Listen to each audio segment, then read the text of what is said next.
리마의 중심인 아르마스 광장으로 왔습니다. 광장 주위로 16세기 스페인 식민시대의 옛 건물들이 늘어서 있는데요. 하지만 이 모든 게 잉카의 궁전과 신전을 허물고 그 위에 세운 것입니다. 그래서 이제 원주민의 흔적은 찾아볼 수 없죠.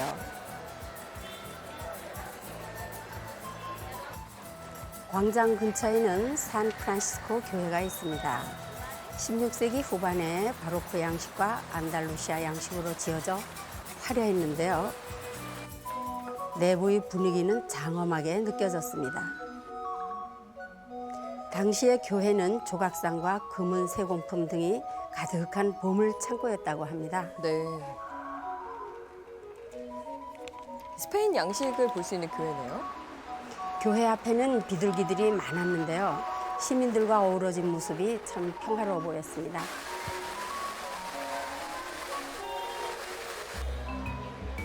출출해져서 아르마스 광장 근처에 있는 식당을 찾았습니다.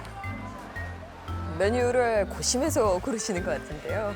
네, 메뉴를 추천받아서 샐러드와 수프, 쇠고기와 감자 요리, 해물 볶음밥을 시켰는데요. 네. 좀 짜긴 했어도 푸짐하게 맛있게 먹었습니다. 맥주도 또 한잔 하시면서 네. 그래서 여유를 즐기셨군요. 네, 그렇습니다. 아르마스 광장에서 출발해 리마의 달동네 언덕길을 30분 정도 올라갑니다. 산 크리스토발 언덕에는 십자가가 있는데요. 리마 곳곳 언덕처럼 높은 곳에는 대부분 십자가들이 많았습니다. 이곳에 올라온 이유는 리마의 전경을 보기 위해서입니다. 아래로 페루의 수도 리마가 드넓게 펼쳐져 있는데요. 작은 집들이 다닥다닥 붙어 있습니다. 날씨가 좋았던 것 같은데 시야가 좀 뿌였네요. 도시가 전체적으로 좀 회색빛으로 보여요.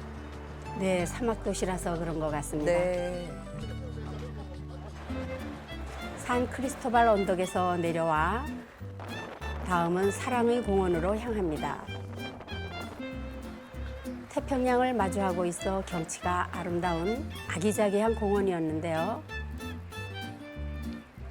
연인들에게 인기가 높은 곳이라고 합니다. 공원의 상징은 연인이 키스하는 동상입니다. 연인을 위한 곳이 맞긴 하네요. 주변의 조경도 그렇고 왜 사랑의 공원이라고 불리는지 알 것 같은데요. 그렇죠. 동상 따라 하시는 건가요? 그래서인지 이런 모습도 흔히 볼 수 있는데요. 네. 색 타일로 예쁘게 장식되어 있습니다. 이건 스페인풍이죠?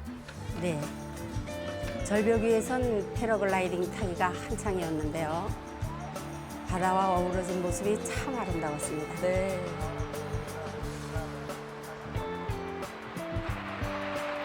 태평양 바다 위로 해가 저물어 갑니다. 이곳이 낙조가 아름답기로 유명하다더니 명성 그대로였습니다. 서둘러 근처의 전망대로 갔습니다. 리마의 전경을 볼 수 있는 또 다른 곳이었는데요. 하늘이 분홍빛으로 물들어가니 정말 아름다웠습니다. 거기엔 예수상이 있습니다. 해가 지고 도시에 어둠이 내려앉으니 리마는 또 다른 모습을 드러냅니다. 리마는 왠지 낮보다 밤이 더 뜨거울 것 같아요. 네, 맞습니다. 다음 날 리마에서 남쪽으로 약 300km 떨어진 피스코로 향합니다. 피스코에 있는 파라카스 항구로 갔는데요. 기념품 가게들이 줄지어 있습니다. 알록달록한 색깔의 천으로 만든 가방들도 있고요. 목걸이 같은 액세서리들도 있습니다. 부엉이와 새를 조각한 기념품도 보입니다. 부엉이가 이 부와 행운의 상징이라 그런지 많네요. 바닷가 앞이라 그런지 조개를 이용한 것도 많은데요. 네. 조개를 이용한 액세서리도 눈에 띕니다. 항구 앞에는 해변이 펼쳐져 있습니다. 아이들은 언제나 물이랑 친하죠. 네, 이 해변이 또 다른 주인은 펠리컨이었습니다. 펠리컨이에요. 네, 펠리컨이 생각보다 꽤 컸는데요. 네. 해변의 무법자였습니다.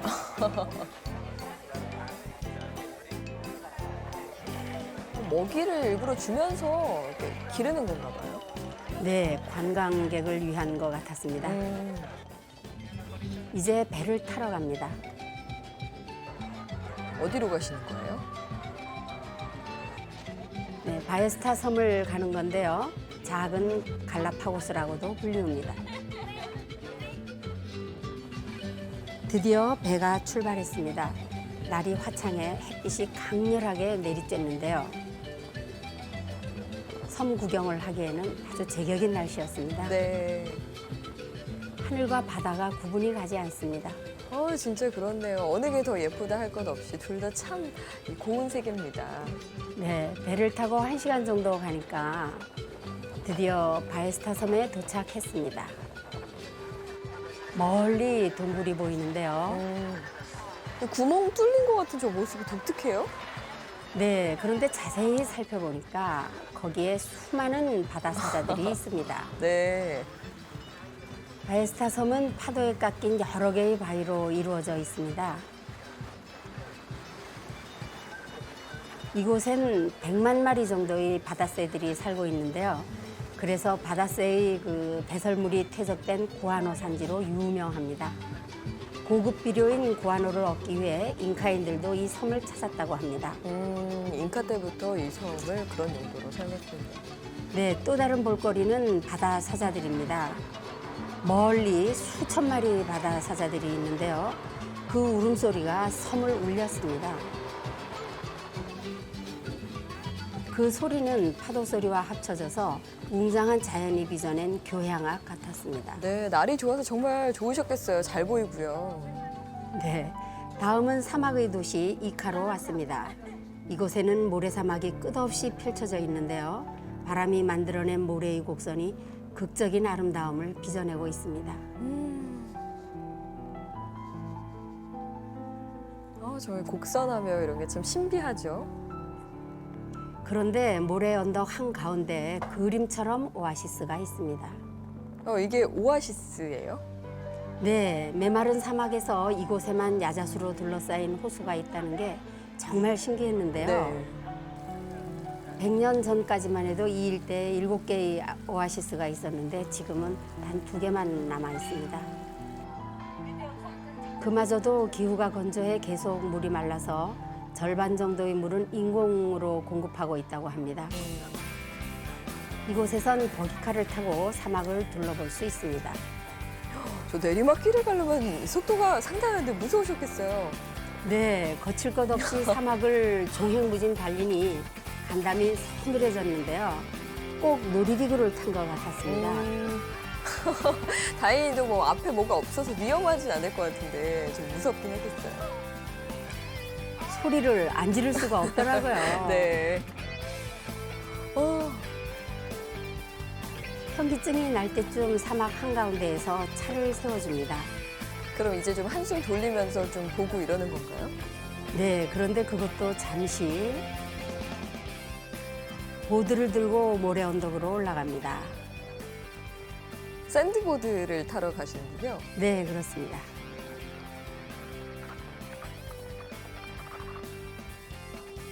보드를 타고 모래 언덕을 내려가는 게 정말 흥미진진했는데요. 네. 마치 어린 시절로 돌아간 것 같았습니다. 보통 눈썰매 저렇게 타잖아요. 근데 모래썰매 참 이렇게 잘 타고 오신 것 같네요.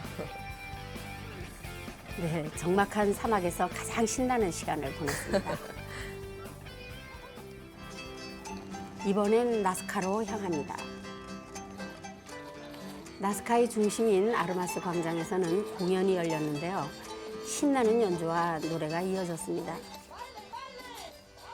사람들도 꽤 많은 것 같아요.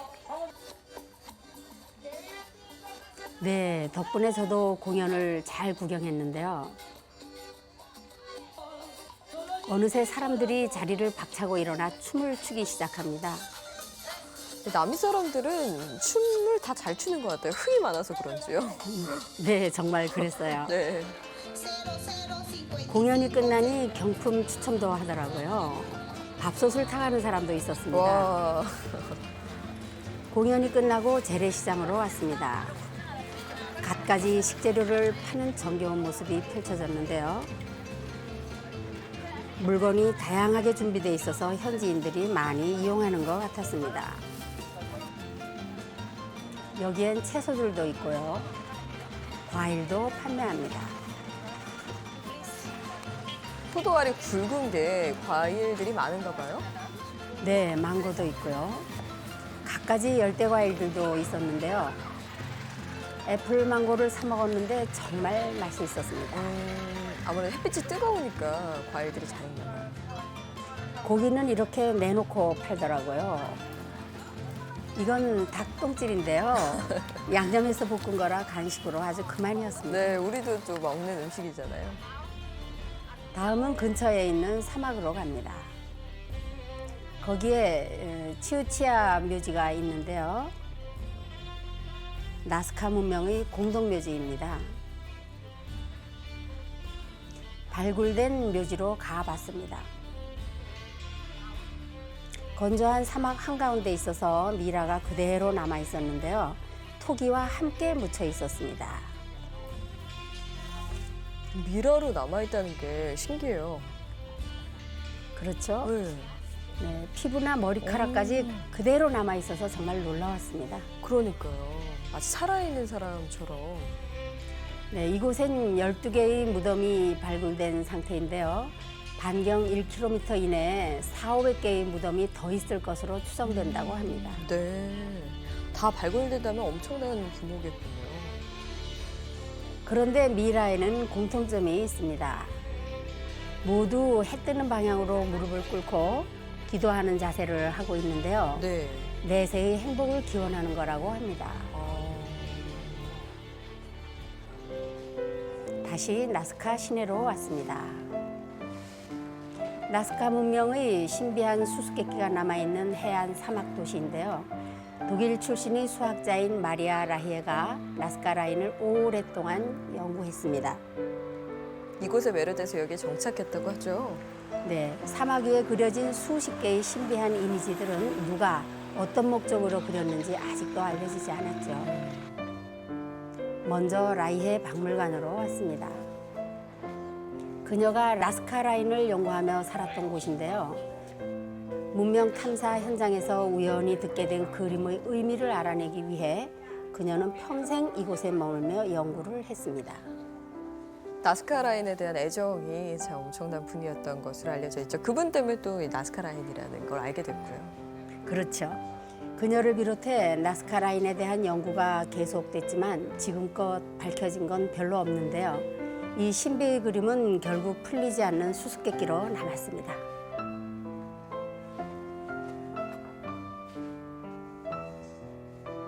박물관에는 그녀의 자취를 비롯해 미이라와 해골, 토기 등도 전시되어 있고요. 연구 당시에 썼던 이런 물건들도 전시되어 있었습니다.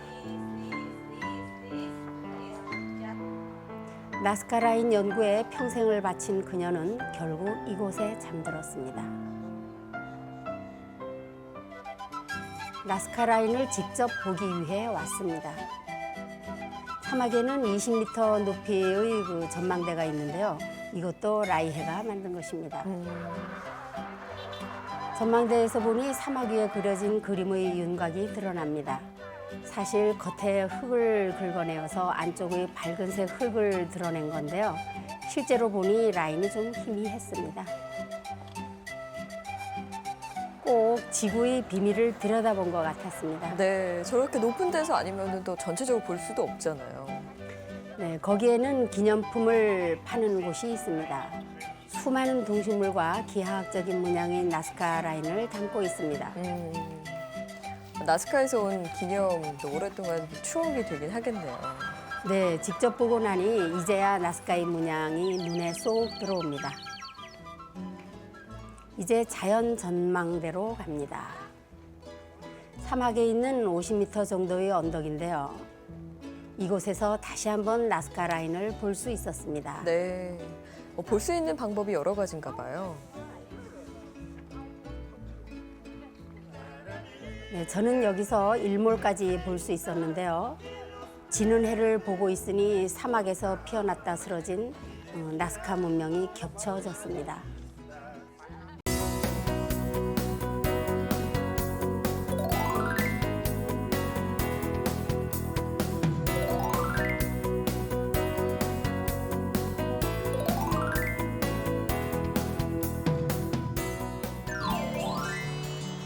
나스카에서 쿠스코로 가는 버스를 기다립니다. 야간 버스 타셨나 봐요. 네, 14시간 정도 가야 하기 때문에 밤에 이동했는데요. 길도 험해서 쉽지 않은 여정이었습니다. 워낙 머니까 쉽진 않으셨을 것 같아요. 네, 그래도 간단히 도시락도 먹으면서 즐겁게 갔습니다. 다음 날 쿠스코에 도착했습니다. 먼저 외곽에 있는 전망대로 갔는데요. 거기엔 커다란 십자가가 있었습니다. 또 그 옆에 있는 예수상도 쿠스코를 내려다보고 있습니다. 페루에서 볼 수 있는 대표적인 모습이죠. 안데스 산맥 해발 3,400m 지점에 위치한 쿠스코가 하늘과 맞닿아 있습니다. 잉카 제국의 수도로 번영을 누렸던 쿠스코. 하지만 16세기 중반 스페인에게 침략당한 뒤 잉카의 신전 위에는 식민시대의 건물이 들어섰습니다. 그 찬란했던 잉카 제국의 흔적이 사라진 건 안타깝죠.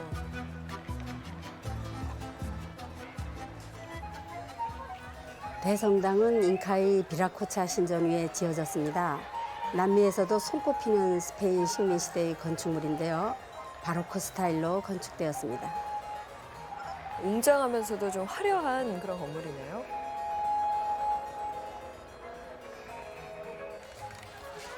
이제 과거의 영광은 사라지고 아르마스 광장은 쿠스코 시민들과 여행자들의 쉼터가 되었습니다. 근처에는 로레또 골목이 있습니다. 잉카 시대에 쌓은 석벽이 그대로 남아 있는데요. 돌이 빈틈없이 완벽하게 맞물려 있는 모습이 아주 놀라웠습니다. 네, 잉카의 석조 기술은 정말 대단한 것 같아요. 산토도밍고 교회도 16세기 중반 잉카의 가장 중요한 신전이었던 코리칸차 위에 세운 것입니다. 1층은 사원의 바닥과 벽이 그대로 남아있죠. 얼마나 튼튼하게 지었길래 그때 지은 기반이 지금까지 전혀 흔들림 없이 무너지지 않고 남아있을까요? 네, 그러게 말입니다. 코리칸차는 태양신을 모시는 신전이었습니다. 황금의 뜰 또는 황금궁전이라는 뜻을 가지고 있는데요. 내부엔 잉카 시대의 흔적이 남아 있었습니다. 이 부분이 바로 잉카 시대에 지은 석벽입니다. 빈틈 하나 없이 아주 매무새가 깔끔합니다. 와, 당시에 사용한 돌들도 그대로 남아 있는데요. 근데 이 돌에 구멍이나 홈이 파여져 있어요. 네, 거기에 쇠붙이를 끼워 넣어서 돌을 맞춰가며 완벽하게 쌓았다고 합니다. 와, 이건 코리칸차를 상상해서 만든 미니어처입니다. 근데 신전은 좀 초가집 같다고 해야 되나요? 그렇게 생겼는데요. 네, 그렇죠. 코리칸차의 외벽에는 황금판이 씌워져 있었다고 합니다. 하지만 스페인 침략자에게 약탈당해 지금은 어떤 흔적도 남아있지 않습니다. 네, 남아있었더라면 참 대단한 건축물이었을 텐데. 스페인의 잔혹한 찬탈 역사가 씁쓸하게 느껴졌습니다. 광장 근처에는 다양한 상점들이 있습니다. 페루를 나타내는 상징적인 그림들도 있고요. 방석과 쿠션, 식탁보 등도 화려한 색깔의 꽃무늬로 장식되어 있습니다. 숄도 어쩜 그렇게 알록달록한지 눈에 한눈에 확 띄네요. 전통 복장을 한 인형들도 참 귀엽죠? 네. 대표적인 악기인 펜플룻도 보입니다. 다음은 산 페드로 중앙시장으로 왔습니다. 현지인들이 많이 찾는 재래시장인데요. 사람들로 북적여 활기가 넘쳐났습니다. 시장에는 꽃을 파는 곳도 있고요. 과일은 종류가 굉장히 많고 다양했습니다. 또 과일 주스를 파는 곳도 있었는데요. 이 커다란 빵들이 눈에 띄었습니다. 고기는 이렇게 다 내놓고 팔아요? 네. 그런데 도끼로 고기를 자르는 모습이 좀 놀라웠습니다. 이제 쿠스코 북쪽에 있는 피삭으로 갑니다. 성스러운 계곡을 따라가다 보니 어느새 도착했는데요. 피리 소리가 흥겹게 들립니다. 마을 주변에는 높은 산들이 둘러싸고 있어 경치가 좋습니다. 계단식 경작지도 펼쳐져 있는데요. 일일이 돌을 쌓아 만든 것입니다. 계곡 위에는 잉카 시대의 유적이 있습니다. 역시 돌을 쌓아 만들었는데요. 일명 작은 마추픽추라고 불리웁니다. 이걸 보면서 마추픽추를 상상하면 되겠네요. 축소판인 거죠? 네, 그렇습니다. 돌을 쌓아 만든 잉카 시대의 가옥과 석벽이 마추픽추와 비슷하게 느껴졌는데요. 네. 이곳에는 수로가 잘 정비되어 있었습니다. 잉카인들의 지혜는 참 대단했었던 것 같아요. 이런 건축물도 보고 수로도 보니까. 네, 언덕 위로 올라가니 가옥들이 있습니다. 꼭 우리의 그 옛 시골 모습과 비슷해 보였는데요. 왠지 마음이 편안해졌습니다. 고도가 높아서 이렇게 산을 마주하고 있네요. 저기서 보는 경치도 참 좋겠어요. 네, 그런데 산에 구멍이 많아 보입니다. 뭔가 했더니 무덤이라고 하더라고요. 지금도 저기에 유골이 들어있다고 합니다. 아, 이게 무덤이군요. 네. 마을 시장으로 왔더니 꾸이가 있습니다.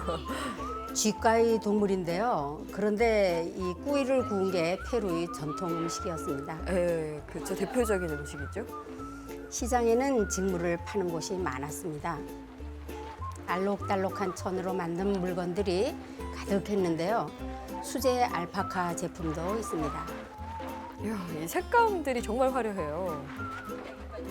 예쁜 게 많아 그냥 지나치기 힘들더라고요. 여기에서 손자에게 줄 선물도 골랐습니다. 아, 팸플룩 같은 것도 줬으면 좋아했을 것 같아요. 네. 아이들이 좋아할 만한 건 여기 있습니다. 이건 알파카 인형이고요. 잉카의 전사들을 조각해 놓은 공예품들도 있습니다. 이건 은제품들인가 봐요. 네, 그렇습니다. 이야, 다음은 모라이로 왔습니다. 계곡 아래 동심원을 이루며 석재를 쌓아 놓았는데요. 잉카의 계단식 경작지를 독특한 모양으로 만들어 놓은 것입니다. 용도가 뭐예요? 부족한 농지를 해결하기 위해 고도에 맞는 작물을 실험했다고 합니다. 이건 모라이에 있는 돌계단인데요. 계단식 경작지를 오르내리기 위해 만든 겁니다. 근처에 있는 민속 마을을 방문했습니다. 라마의 털로 실을 뽑아 옷감 만드는 과정을 볼 수 있는데요. 염료의 재료는 순전히 자연에서 얻은 것들을 사용한다고 합니다. 이건 선인장에 기생하는 벌레입니다. 벌레를 터뜨리면 이렇게 빨간색으로 물들죠. 오, 색이 선명하네요. 네, 그 빨간색 염료에 실을 적셔서 염색을 하는데요. 그러면 이렇게 화려한 색감의 천이 만들어지는 것입니다. 벌레에서 나오는 거였군요. 원주민들의 생활 방식을 엿볼 수 있는 시간이었습니다. 다음은 살리네라스로 갑니다. 하얀색 염전이 계곡을 가득 메우고 있는데요. 수천 미터 산 위의 염전이라니 정말 놀라웠습니다. 페루는 우리를 놀래키는 많은 풍경들이 있는 것 같아요. 네, 바위 틈새로 소금물이 흘러나옵니다.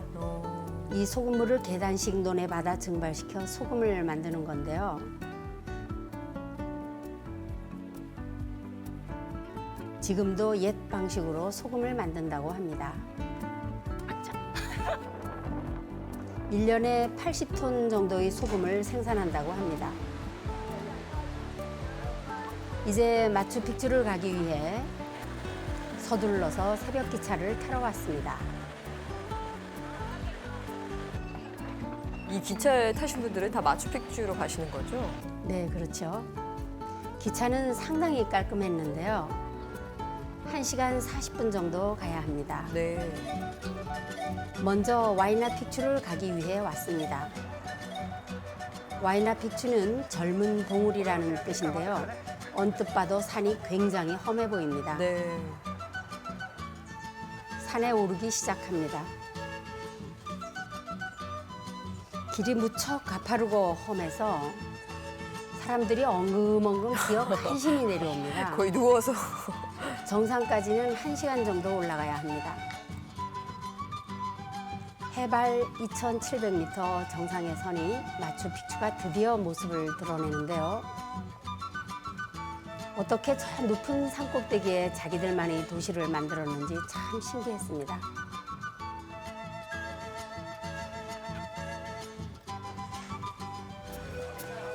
와이나 픽추에서 내려와 드디어 마추픽추로 왔습니다. 그 전에 잉카 브릿지로 갔는데요. 까마득한 절벽에 난 길에 나무다리가 아슬아슬하게 걸쳐져 있습니다.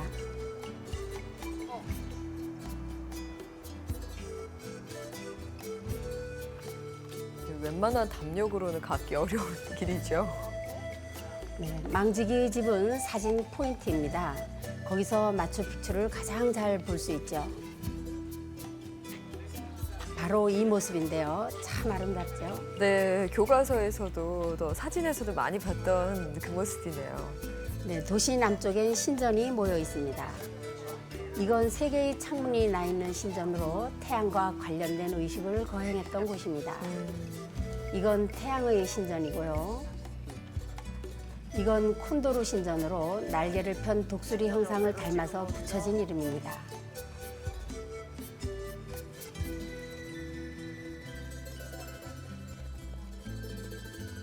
높은 산 위에서 생활해야 했기에 마추픽추에는 도시를 관통하는 수로가 발달해 있습니다.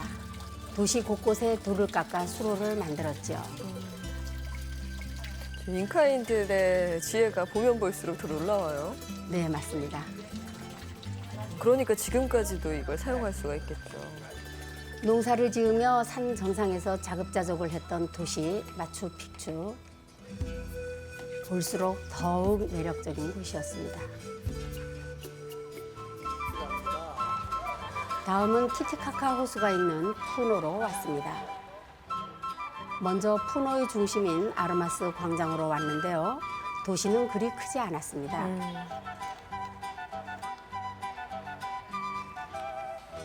구두 닦는 모습도 보이네요. 한식당으로 왔습니다. 생선을 튀겨주는데요. 티티카카 호수에서 잡은 것인 듯 했습니다.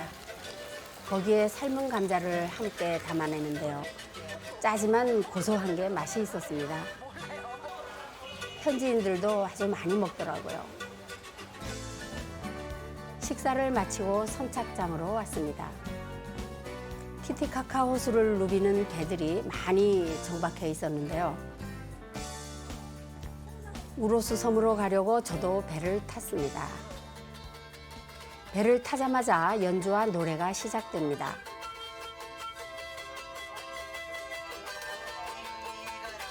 덕분에 흥겨운 마음으로 떠날 수 있었습니다.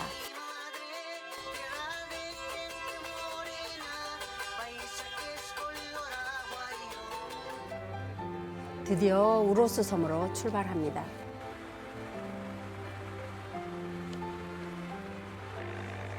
갈대가 무성한 수로를 지나가는데요. 잉카 제국의 침입을 피해 호수로 들어간 우로스 부족이 사는 곳입니다. 다 갈대로 만들어진 곳이죠. 네, 40여 개의 섬 중에 한 곳으로 왔습니다. 가이드가 섬 만드는 과정을 설명하는데요. 또또라라는 갈대를 교차로 덮어서 3m 이상 쌓으면 됩니다.